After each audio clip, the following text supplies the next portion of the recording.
sabem que o sonho é uma constante da vida, tão concreta e definida como outra coisa qualquer, como esta pedra cinzenta em que me sento e descanso, como este ribeiro manso em serenos sobressaltos,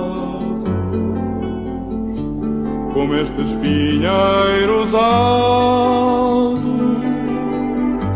que em verde e ouro se agita, como estas aves que gritam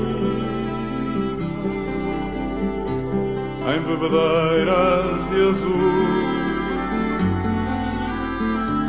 Eles não sabem que o sonho é vinho, é espuma, é fermento,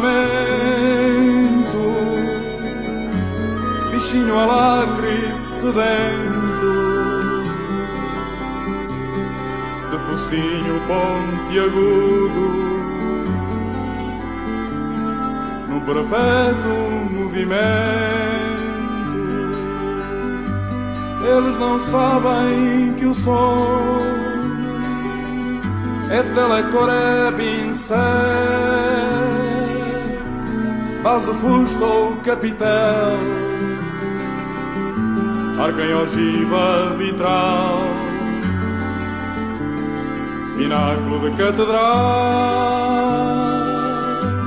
contraponto, sinfonia, máscara grega, magia, que é retorta da alquimista, mapa do mundo distante, rosa dos ventos infante, caravela quinhentista,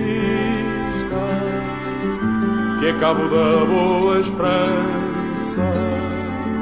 ouro, canela, marfim, florete de espadachim, bastidor, passo de dança, colombina e arlequim, passarela voadora, para-raios, locomotiva, barco de proa festiva, alto forno, geradora, cisão do átomo, radar, ultrassom, televisão, desembarca em foguetão na superfície lunar. Eles não sabem nem sonham